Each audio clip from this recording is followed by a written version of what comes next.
તો આજે આપણે બનાવવાનું છે માટીનું નાનું એવું મટકું।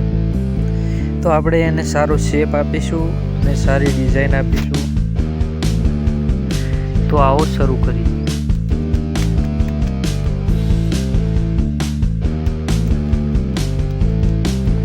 સૌથી પહેલાં માટી લઈને ચાકડા ઉપર લગાવી દીધી છે આપણે। હવે કરીશું ચાલુ। આ વિડીયો પહેલાં મેં એક વિડીયો અપલોડ કર્યું હતું જેમાં મેં ગલ્લા રંગ્યા હતા। આપે એ વિડીયો ન જોયું હોય તો ચેનલમાં જઈને આપે મારો વિડીયો જોઈ શકો છો। હવે એનો બીજો પાર્ટ આવશે કાલે, જેમાં મેં ગલ્લા ભઠ્ઠીમાં પકવી અને કમ્પ્લીટ થઈ ગયા છે, એને હું બહાર કાઢીશ। એનું બનાવેલું વિડીયો છે। આપણી ચેનલ ઉપર 34,000 સબસ્ક્રાઈબ કમ્પ્લીટ થઈ ગયા છે, તો પણ લોંગ વિડીયોમાં હજુ 100 થી 150 વ્યૂ આવે છે। તો આપ લાઈક પણ નથી કરતા, તો તમે અમારી ચેનલને સબસ્ક્રાઈબ તો કરી જ દો, પણ સાથે સાથે વિડીયોને લાઈક પણ કરી દો, તો અમને આવનારા સમયમાં કંઈક સારા વિડીયો અમે તમારા સુધી લઈને આવી શકીએ। જે લોકો ડેલી અમારા વિડીયો જુએ છે અને અમારા વિડીયોને લાઈક કરે છે, હું દિલથી ખૂબ ખૂબ આભાર માનું છું।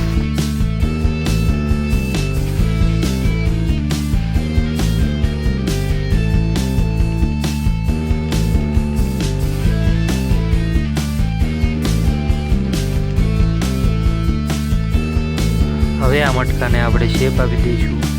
જે લોકોને એવું લાગતું હોય છે કે માટીકામ કરવું દેખાય તો બહુ સરળ છે, પણ એ એટલું સરળ હોતું નથી।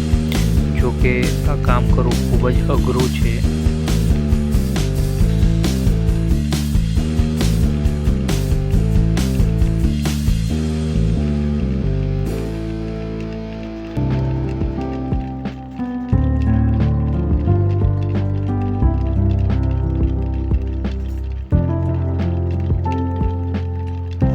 હવે આપણે કાંઠાને વચ્ચેથી કાપવો પડશે, કારણ કે એને ડિઝાઇન આપવા માટે ત્યાંથી વચ્ચેથી કાપી અને પછી આપણે એને છેલ્લે ડિઝાઇન આપીશું।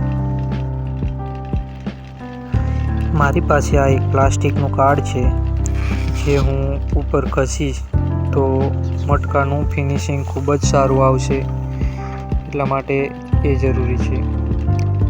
એક લાકડીની સ્ટીક લઈ અને લીટા પાડી દઈશ, કારણ કે હું ડિઝાઇન કરી શકું। હવે હું હાથની 3 આંગળી વડે કાંઠાને સરસ મજાની ડિઝાઇન આપીશ, જે ડિઝાઇન જોવામાં અને બનાવવામાં ખૂબ જ સુંદર લાગે છે। હવે એક સ્ટીક લઈને ધીમે ધીમે ડિઝાઇન આપી દઈશ આખા મટકામાં। આજે તો આટલું જ બનાવ્યું છે, પણ આવનારા સમયમાં આનાથી પણ સુંદર કંઈક બનાવશું।